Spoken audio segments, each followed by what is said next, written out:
નવરાત્રિના તહેવાર દરમિયાન ત્રીજા દિવસે ચંદ્રઘંટા માતાજીની પૂજા કરવામાં આવે છે.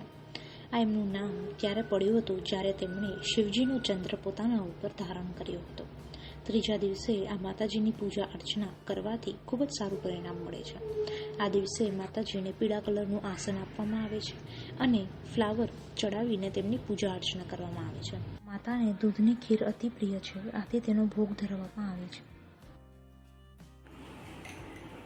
ત્રીજું નોરતું માં ચંદ્રઘંટા કહેવામાં આવે છે. ચંદ્રઘંટામાં કેમ કહેવામાં આવે છે? ત્યારે ચંદ્રઘંટામાં મા પાર્વતીના રૂમે એક મહાદેવ જોડે લગ્ન કર્યા હતા અને મહાદેવના ચંદ્રને પોતાના માથે વિરાજમાન કર્યું હતું. એટલા માટે માને ચંદ્રઘંટા કહેવામાં આવે છે. ચંદ્રઘંટા માને પ્રસાદ કયો ધરાવવામાં આવે? માને ખીરનો પ્રસાદ ધરાવવામાં આવે છે અને દૂધથી બનેલી વસ્તુઓનો પ્રસાદ ધરાવવામાં આવે છે.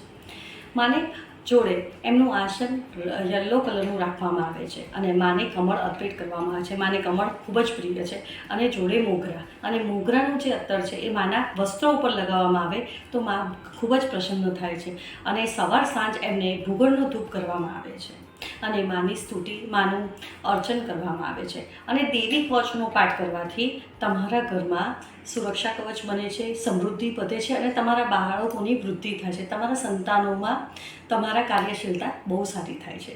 ચંદ્રઘંટા માની ઉપાસના કરવાથી જે લોકોને માનસિક પીડા છે, જે ડિપ્રેશનના પેશન્ટ છે કે જે લોકોને માનસિક રોગો છે, એ માની આરાધના કરે તો એમના ડિપ્રેશન અને માનસિક રોગોમાંથી બહાર આવે છે.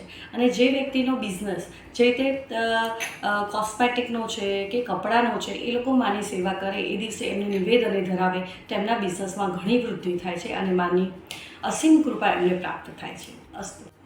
માં ત્રીજા નોરતે માં ચંદ્રઘંટાને માં જે લોકો માનસિક રોગી છે, જે લોકોને આવી તકલીફ છે, એ લોકો દૂધની ખીર બનાવી અને બ્રાહ્મણોને ખવડાવે, કાં તો જે નાના બાળકો છે એમની પાઠશાળા કે એમાં ખવડાવે તો એ માનસિક રોગમાં કે પીડામાંથી મુક્તિ મળે છે. માં ચંદ્રઘંટાની સેવા કરવાથી કે માની આરાધના કરવાથી માં જલ્દી પ્રસન્ન થાય છે અને દૂધની ખીર માને અતિ પ્રિય છે.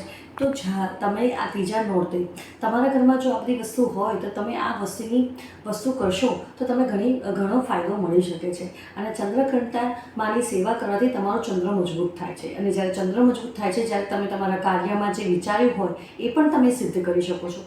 અને સાથે સાથે તમારે દેવી કવચ કરવું જોઈએ. દેવી કવચ કરવાથી મા ભગવતીની અસીમ કૃપા આપણી પર પ્રાપ્ત થાય છે.